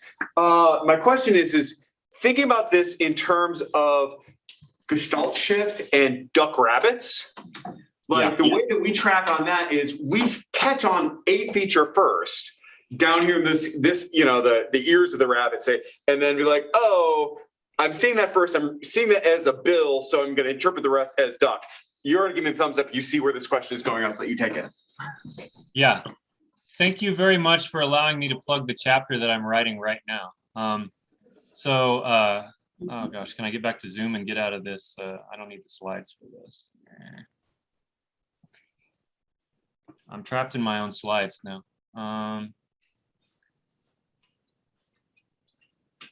Why will it not? I'm afraid I'm going to exit the meeting. Oh, here we go. Okay, now maybe, okay. Anyway, so duck rabbit, yes, perfect. So the chapter I'm writing right now is on the faculty of attention and how we need to add attention to these models to be able to get exactly the type of phenomena that you're talking about right now. And the philosopher I'm using for that chapter is William James, who has a bunch of wonderful stuff to say about the faculty of attention. And in fact, there are a bunch of models that I could have talked about today already being used in the deep neural network engineering community that say, explicitly, we designed this network or this module to implement one or another forms of attention that we find in human or animal psychology or neuroscience. And there's a nice review article on this by Grace Lindsay. I can send that if somebody wants to send me an email that reviews the models in machine learning that are implementing attention and their links or similarities to study of attention in psychology or neuroscience. And there's lots of different examples. I don't know how long you want me to go on with this question also, but you can absolutely get effects like the duck rabbit that you talk about. So one of the implementations is where instead of focusing the attention for features over the whole image, you can direct it to subparts of the image that they call like region proposal boxes. And there's a separate attentional network that's also trained through standard gradient descent methods to, when you're on this type of problem or when you see this type of feature, look particularly in this area and direct your processing resources kind of selectively in this area to the exclusion of others. And that could absolutely give you a kind of duck rabbit effect, where it classifies it as rabbit if it focuses on this part of the image first, whereas it classifies it as duck if it focuses on this part of the image first. You can also model top-down effects like that too. But yeah, you wanted to follow up? Yeah, so would that help solve the adversarial problem by saying it's like once we track onto one aspect, if you start getting there, you're going to filter out the distractors. That was where I was expecting you would go with it. So yeah, no, I mean that's an obvious way that a lot of people would want to go. The problem is that as soon as we have any intuition about how to defeat adversarial examples, somebody comes up with another adversarial attack method that overcomes it. It's kind of like an arms race, really, where what we're doing is we're pitting some machine learning against other machine learning, and whoever has the most powerful machine learning wins. And so, people have tried attention-like mechanisms to defeat adversarial examples, and what they'll typically find is that they can defeat some adversarial attack methods, and then another one comes along that still knocks them out of the water. Because here's part of the trick, and here's maybe the intuition as to why you need a bigger kind of paradigm shift rather than just adding attentional processing with the same type of thing, is that it's going to just be more sort of like feature detection that drives the attentional window, right? So all the Uber adversarial attack method would have to do is kind of find like a meta adversarial attack method that works to fool the attentional shifting window, and then it wins again, right? But there may be, just to go back to the adversarial example question and how amazing they are, right? We've never actually looked for adversarial examples in human cognition, and there may be some, right? Like some people have made similarities to illusions, but there may be even like more persistent types of adversarial examples where the deep convolutional neural network looks at us and says, what are you talking about? That's still a duck. But we're like, no, now it's an alligator.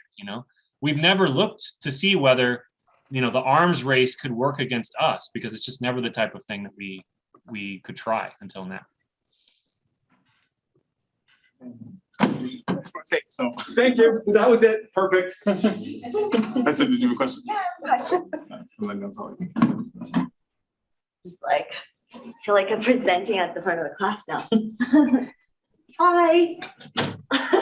Thanks for the great talk. I really learned a lot. And I have a question about how you define imagination, I guess, because what's kind of amazing about these new like generative networks is that they're generating images that the network has not seen before.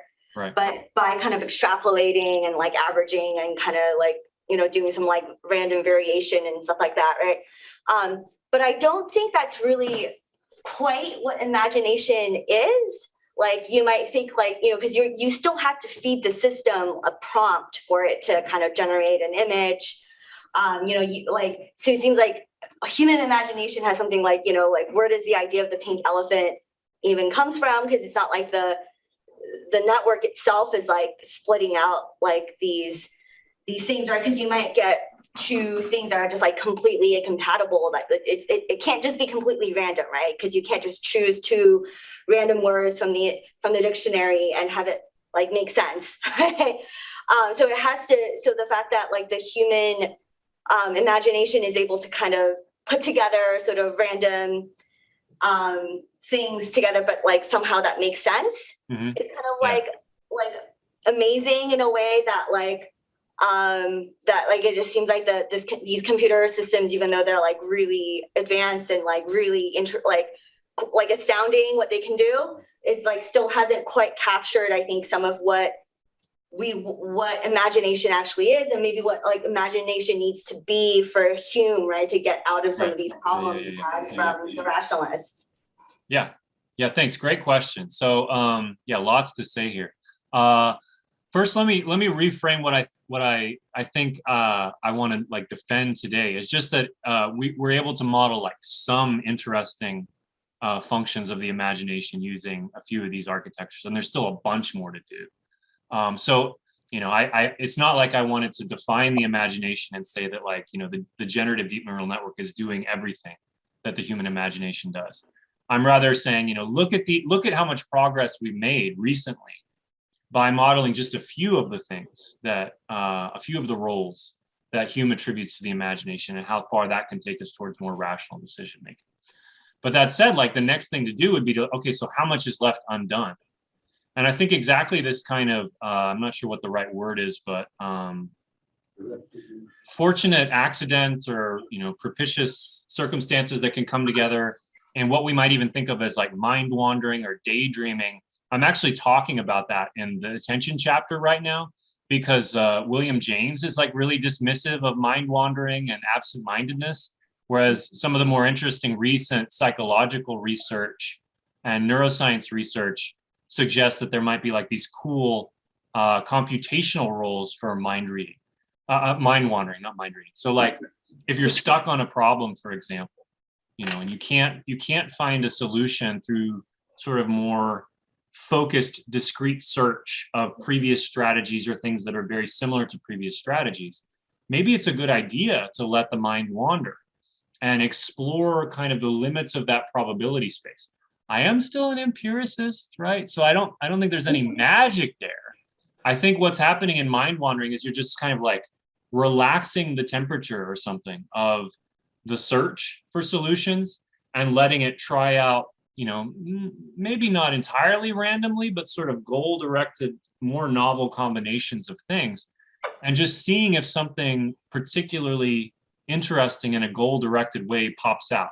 And then it kind of like, when that happens, you know, if you're daydreaming or mind wandering, and then you do come to some novel combination, you have like a moment of insight, right? You feel like, aha, you know, why didn't I think of that before? Like that's actually super relevant. And it may be some kind of like metaphor or image that helped you reach that conclusion.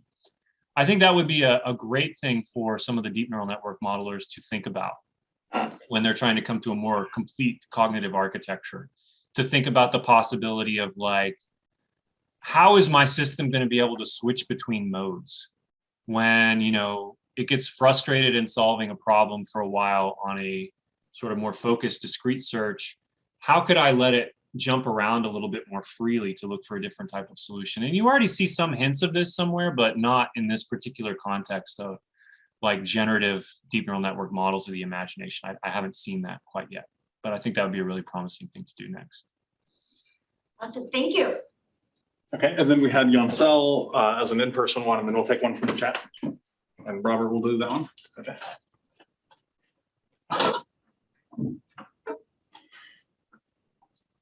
Hey, so thanks so much for the talk. So I wanted to ask something a little bit more on the neural networks and what it is that they do. So this talk started by talking about how we have these sorts of ideas over how the human mind works. Is it empiricist? Is it rationalist? And one of the things that we're trying to do with these neural networks, I would assume, is to kind of say, look, here's how we can make sense of this, with the empiricist doctrine.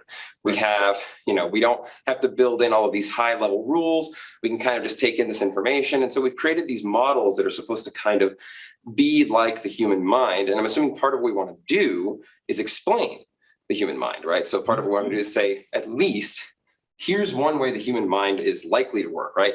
And of course, you have the wetware inside of the human head that makes sense of that.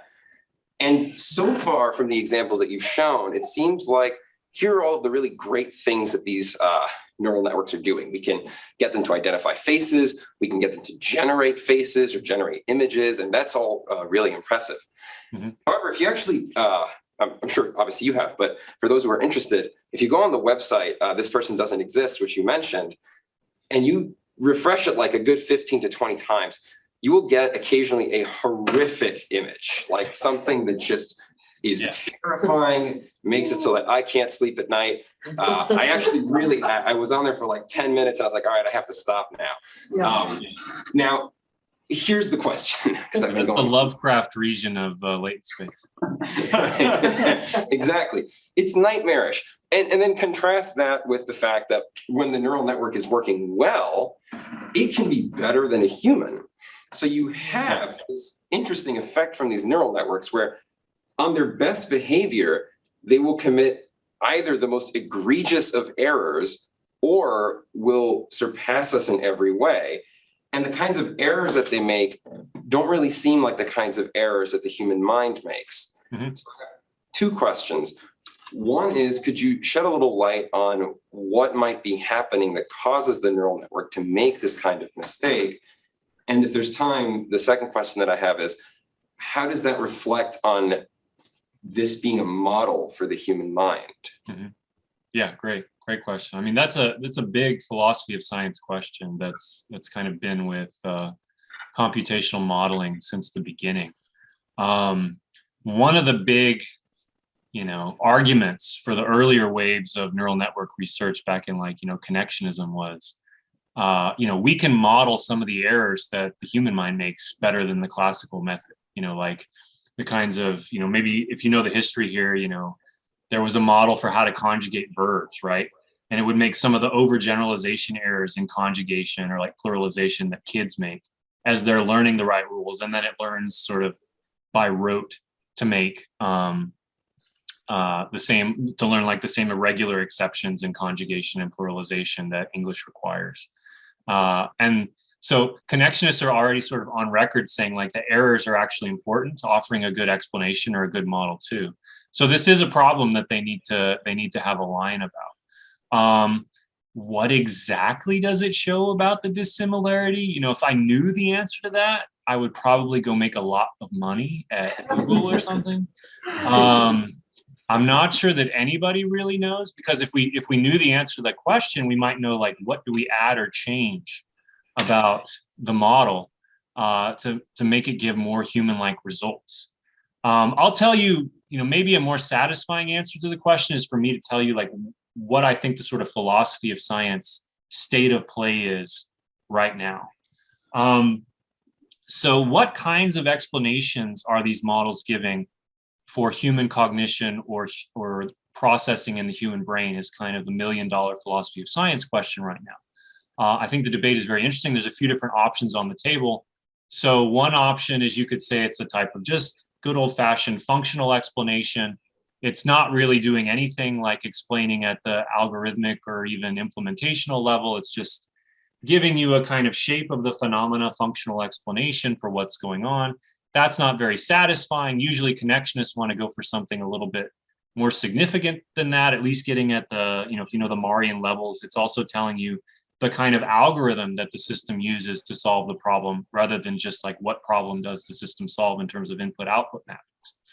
Some of the like neuroscientific comparisons that I showed earlier might increase our confidence that not only does the system solve the same problem at the computational level, but it also at the algorithmic level develops the same intermediate representations to solve the problem.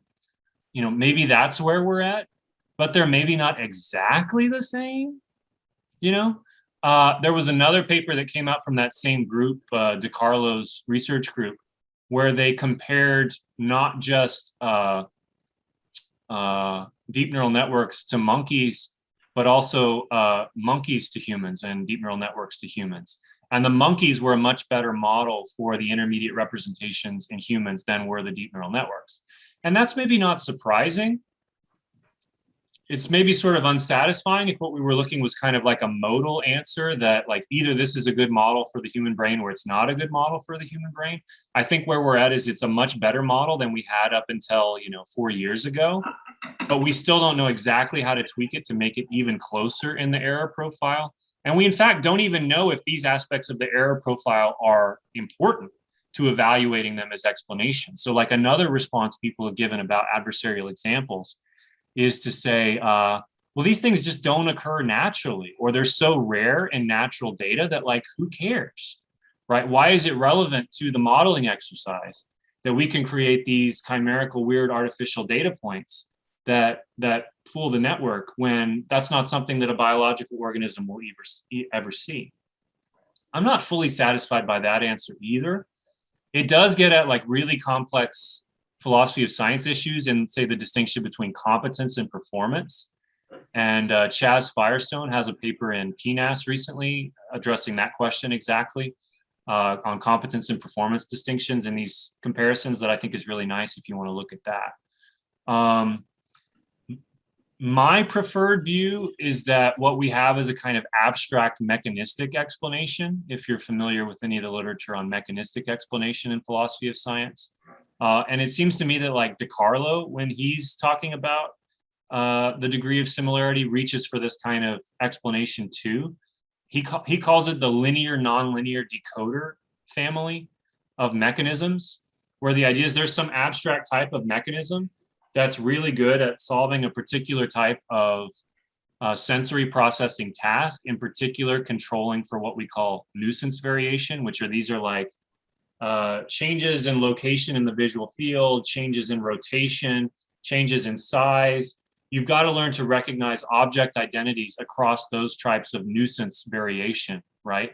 And this linear nonlinear decoder family, which is something like, it's got lots of layers interspersed between input and output. It's mostly feed forward, and it's really good. And it's got two different types of processing operations. One, which is like linear, and another is nonlinear. So convolution is the linear operation, and max pooling is the nonlinear operation in the deep neural networks. In the human brain, it's the simple and complex cells, if you buy the Hubel and Wiesel story. But there's some abstract mechanistic structure that's shared between the two different types of systems and explains why they're able to solve this nuisance variation problem well. That's where I sort of think we are now. And maybe we could come up with a better model that explains more than that, but it's not like what we have now explains nothing, is sort of my mind. Awesome, thank you. Okay. And did you have a question? Did you want to follow? I just wanted to ask him what kind of plants he had in the back there. What kind of plants? Yeah. Professor Buckner, what kind of plants do you have behind you? Plants? These are called corn plants. It's a kind of African plant, which I use to hide my daughter's play area in the back of the room. Which, luckily, she's in preschool right now, whereas she was home with COVID exposure last week. It seems to be nonstop for, as many parents are probably familiar with. But what I didn't know before I got these plants is that in the wild in Africa, they can grow to be like 45 feet tall. I don't know exactly where this ends, but all right, so we're gonna fertilize it in. All right, thank you. And we'll take questions from the chat now, delivered by Robert Steele. Yeah, hi. I have a couple questions from the online audience. The first one, does your critique of rationalism apply to theories which employ the logic of abduction to explain both perception as well as other higher level cognitive processes like hypothesis formation in science? That's from Elizabeth Cook, who signed that question. Yeah, I think it does if I understand the question. I mean, I don't know if this is almost sounds like a reference to Fodor. I don't maybe want to put words in the question asker's mouth because they're not here maybe to give feedback. But this is very much the kind of view that Fodor has of what learning is. And I complain about this a little bit in a few other places. So like I said in the very beginning, usually if you scratch an empiricist, what you'll find under the surface is usually like a highly over-intellectualized and not very flexible account of learning. And you can read this straight out of a number of places in Fodor, where he says, what is learning? It's hypothesis formation and induction, where what you do is you explicitly formulate a hypothesis and then you try to collect a bunch of data and test it, and then you try to confirm or disconfirm the hypothesis. And that just seems to me vastly over-intellectualized for the vast majority of human and animal learning. That was one of the things. So actually, Joe mentioned my AI background. I actually started in good old-fashioned AI, doing logic-based, non-monotonic programming stuff, which was very much along these lines. And one of the reasons why I got out of it is I was like, that's just not how we work, right? Our learning is much more low level, mostly pre-conscious, more diverse and flexible in its applications. Neuroscience, is the place I look if I want to understand what learning is, rather than very high level rationalist psychology. There's tricky stuff with abduction though. So like, Fodor admits he has no idea how abduction actually works. And this is closer to almost like the mind wandering question that we had earlier, about like the mind seems to make these big insights and leaps to stuff that's relevant, but we don't explicitly know how it's relevant. I still think that's the kind of frontier for both empiricists and rationalists, that neither of them have a very good explanation for. I don't know if the question answer can follow up if that answered the question or not, but that's a the power is theirs to lodge a follow-up in the Q&A if they so choose. I actually have another one from the chat. This is question: does the origin empiricism viewpoint support incorporating synthetic assertions with learned assertions? I'm thinking of the example of Kant's argument that arithmetic doesn't need to be verified empirically if the axioms are known. Yeah, Kant always shows up here, and it's a lot. Kant's view is a lot of fun to think about. In this context, there actually is a guy at DeepMind, Richard Evans, who is a Kantian modeler, and he is trying to build in some of Kant's insights about like basic axioms governing time and space and that sort of thing, in combination with a deep neural network learning system to see if you can get better results. He calls it the apperception engine. And it's very cool stuff. He's actually using the same type of AI that I started with in classical GoFi, non-monotonic logic programming, to encode the axioms. So if you're interested in that, I would recommend Richard Evans' work. And I was actually in a symposium with him 4 weeks ago or so, and we got into this exact discussion where, I was sort of dissatisfied, trying to say, well, but you kind of manually program the answer you expected to find in the first stages of the system, whereas, it would be more impressive to show that it could acquire the axioms on its own. This gets hard to arbitrate, like what's the next step to do to see which approach is more promising or better as a model of the human mind. But for me, I always want to know in the brain, where does this actually come from? So if we're going to put some Kantian axioms or, whatever in the brain, I'm kind of old-fashioned in this Marian way that I don't think we have a complete explanation until we can take it down all the way to the implementational level, which in this case is in terms of neurons. And if we have an artificial neural network implementation, we've at least got something in terms of like activations and wiring that we have reason to believe could somehow be mapped onto synapses and neural firing in the brain. Whereas if what we have at the bottom of the model is just some rules and representations and we have no idea how they get implemented in the brain, I'm still nervous. Because the history of AI is, littered with examples of systems that can do cool stuff, but that we have no idea how to map onto the brain and ultimately end up not being productive subjects for like future tweaking in progress. So that's sort of why I still hold the empiricist line. What I like to do with Kant, I think Kant has a lot of great stuff in there, and the empiricist can just kind of mine it for ideas, right? Like, well, what is another extra thing that I need to do? Except instead of building it in manually, figure out how to train a net to do it. And Kant is like a great workbook of ideas for the empiricist modeler to get a bunch of challenges. And actually, in one of my articles, I talk about how a lot of what Kant says about synthesis in concepts fits very well with the stuff I talked about today in terms of generating novel exemplars for categories. It fits very well with the stuff Kant says about conceptual processing in the critiques. I just don't want it to be innate. Since I'm up here, can I ask one for me? All allowed. Okay. So I was wondering if you could connect the discussion a bit to questions about like induction and rule following. The following connection sort of occurred to me. If you show someone like someone or some neural network 8 pictures of a panda and you ask them what comes next, the answer that would occur to any human is like, oh, another panda. But there are many properties that were shared by all 8 pictures that were not the properties of being a panda. And maybe even some of these adversarial attacks suggest that what the classificational network is seeing is in fact not the property of being a panda, but some other property that was had by all 8 of the photos, but not the panda. Right. And I was wondering both if their ability to do classification right sometimes sheds any light on how we're all able to converge on the properties that we do converge on, and also if the sort of surprising instances they get it wrong in some of these adversarial contexts suggest that maybe they really are seeing different things than we are. Yeah, So. yeah, thanks. Great question. So like just to give an example, there's a number of cases in misclassification or adversarial attack where like it shows that, the system, for example, has a very hard time seeing tanks in snow. So what it's really learned is that like tanks are in sand, or, that kind of thing. Or it has a very hard time seeing a wolf in sand, right?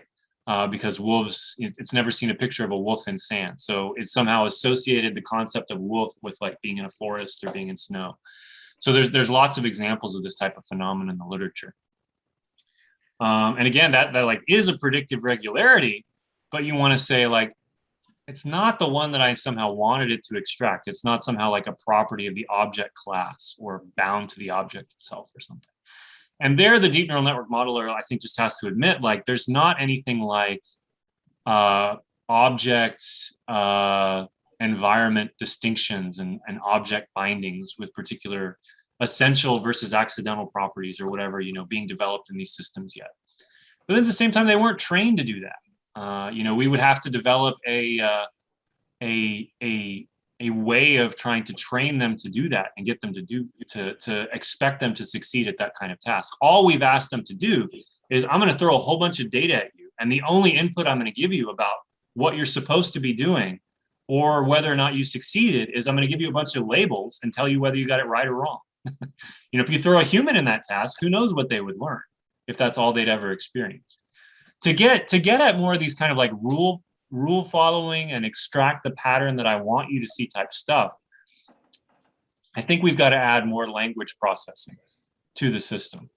And I don't know, do you know about GPT-3 and GPT-2 and BERT? And so there's these models now that are very sophisticated text processing models. And they're also just deep neural networks. And all they really do in terms of what they were trained to do is predict the next word in a text sequence. But, there was a thread on Daily News about GPT-3 not too long ago, and you can find lots of examples online. they can, if you give them a short prompt, they can basically write like a B- level undergraduate paper on any topic you want. That is, please don't do that, students, right? Because very soon we'll have countermeasures too, and you'll be in the machine learning arms race with everybody else. But it's really impressive what they can do. Even more impressive is that at least at the level of text, they can do some of these like rule following and pattern matching types of problems.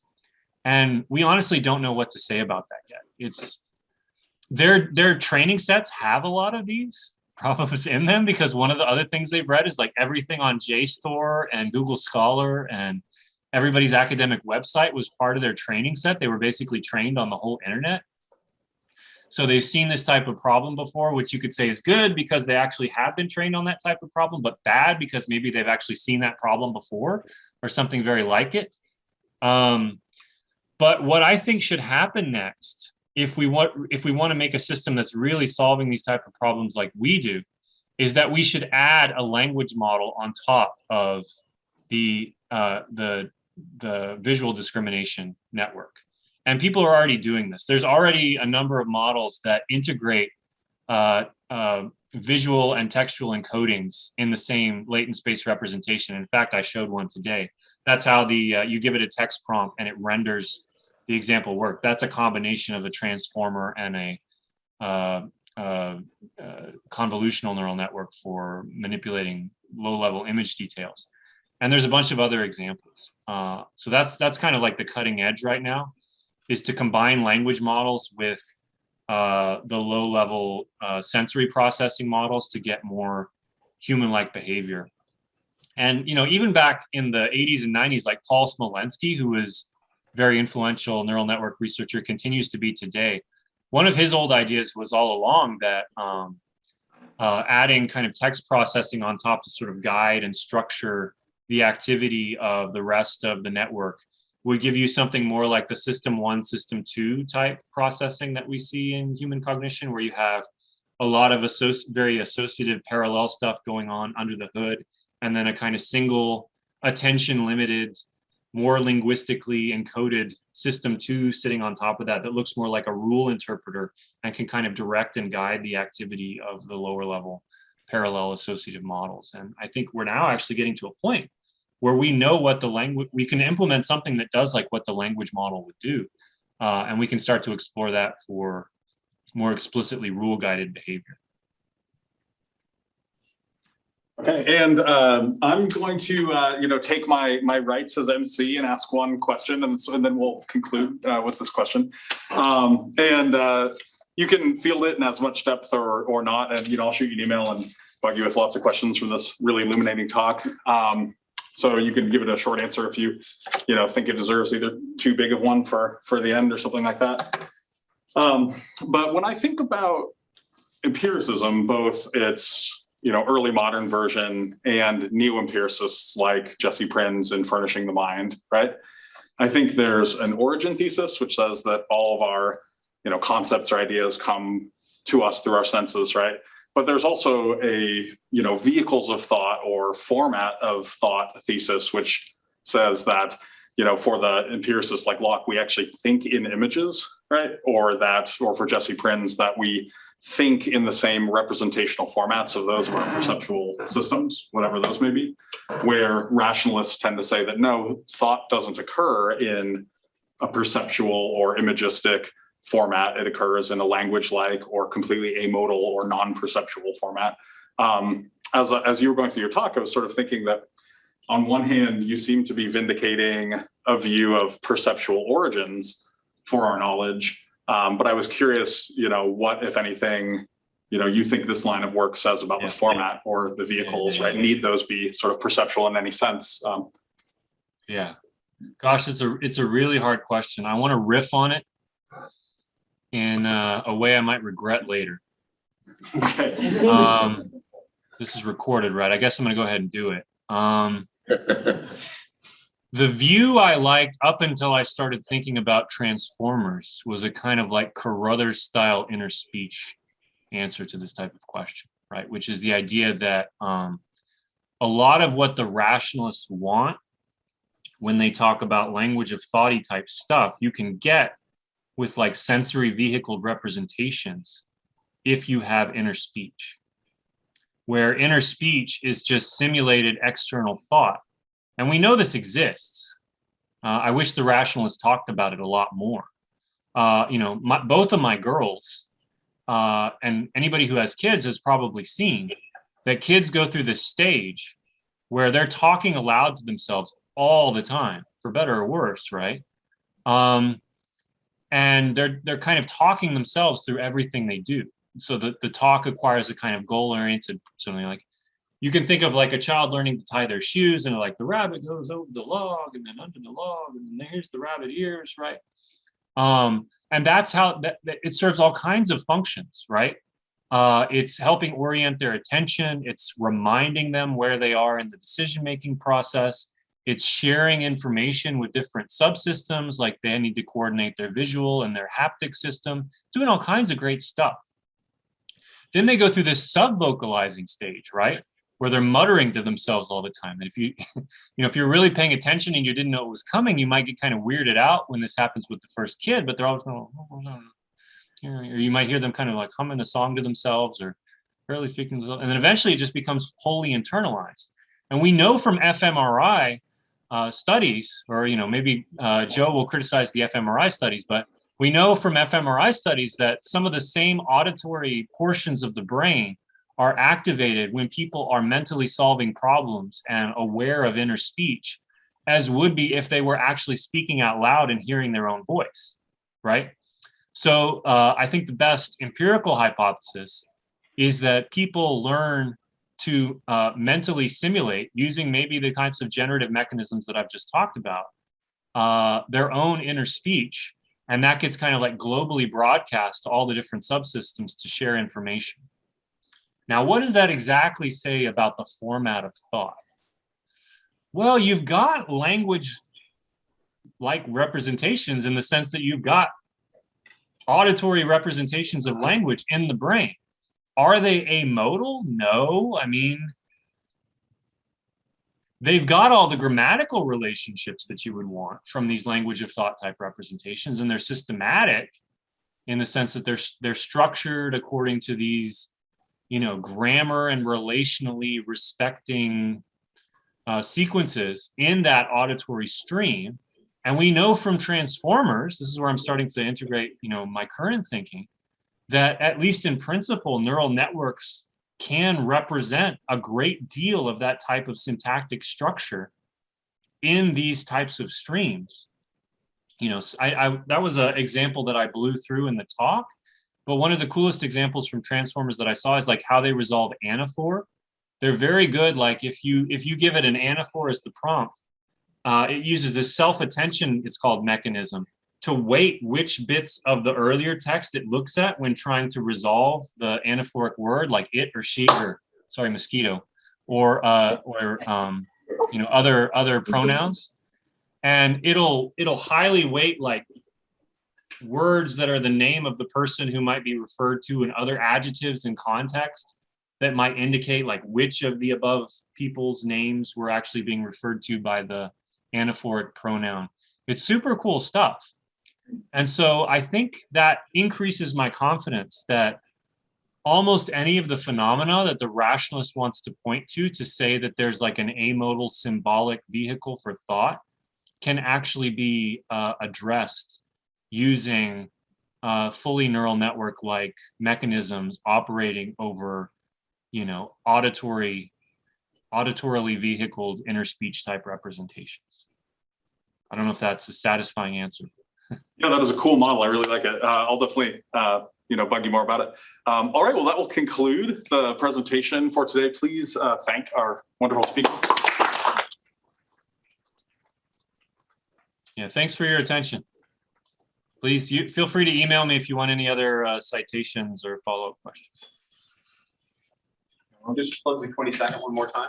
What's that? Plug the 22nd one more time. Oh, yes. One more time to plug for those still here.